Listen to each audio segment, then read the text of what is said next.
महिलाएं बनेंगी झारखंड की किंग मेकर। पहले फेज की वोटिंग में महिला वोटर्स ने चौंकाया।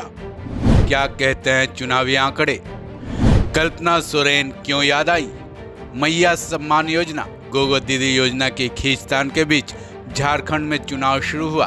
पहले फेज की वोटिंग हो चुकी है। पहले फेज की 43 सीटों पर 66 से ज्यादा फीसदी वोटर्स ने मतदान किए हैं। पहले फेज की वोटिंग के बाद चुनाव आयोग के आंकड़ों पर नजर डाले गए, तब कुछ ऐसा सामने आया जिसने सबको चौंका दिया है। इन आंकड़ों के सामने आने के बाद अब ये कहा जाने लगा है कि इस बार झारखंड की किंग मेकर महिला वोटर्स ही बनेंगी।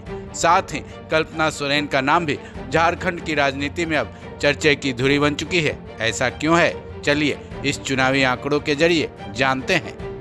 दरअसल झारखंड चुनाव के पहले चरण में महिलाओं ने पुरुषों के मुकाबले तकरीबन 4.7% से ज्यादा मतदान किया है।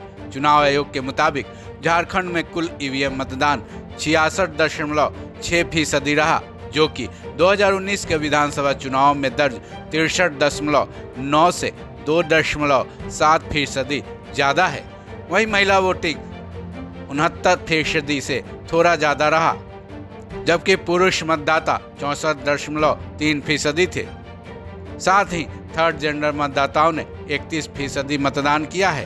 13 नवंबर को हुए चुनाव के दौरान 43 विधानसभा सीटों के लिए 1.37 करोड़ वोटर्स में से तकरीबन 91.37 लाख ने वोट डाले। इस बारे में चुनाव आयोग ने कहा है कि पहले चरण की वोटिंग में 47,20,161 महिला वोटर्स थीं, जबकि 44,17,689 पुरुष थे।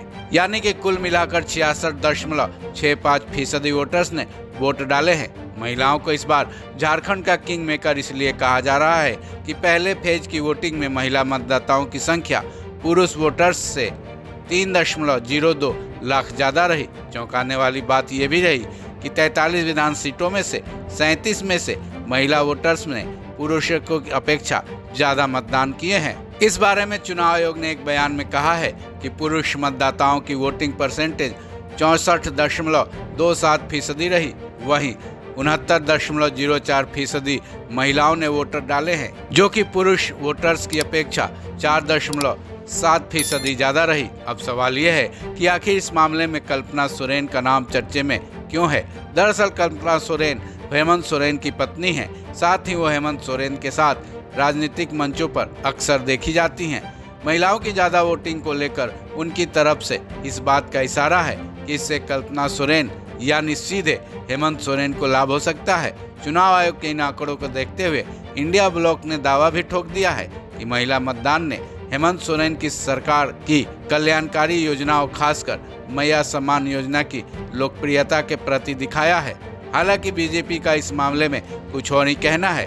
बीजेपी के मुताबिक रिकॉर्ड मतदान सोरेन सरकार के साथ महिलाओं की नाराजगी को दिखा रहा है। वहीं जेएमएम की सहयोगी पार्टी आरजेडी ने इस बारे में कहा है कि हाल के चुनाव में महिलाएं तेजी से जागरूक हुई हैं और उनकी वोटिंग परसेंटेज बढ़ी है, और इस बार तो मतदान केंद्रों पर महिला मतदाताओं की लंबी कतारें थी, जिससे ये मालूम चला कि मैया सम्मान योजना ने महिलाओं को प्रभावित किया है। साथ ही किसानों के कर्ज और लंबित बिजली बिल माफ करने का सरकार का फैसला भी महिलाओं के बीच लोकप्रिय हुआ है। बहरहाल अब पहले फेज में आधा से ज्यादा सीटों पर हो चुका है। इस चुनावी आंकड़ों का क्या जादू दिखता है, ये देखना बेहद दिलचस्प होगा। इस खबर में बस इतना ही। बाकी अपडेट्स के लिए जुड़े रहें वन इंडिया हिंदी के साथ।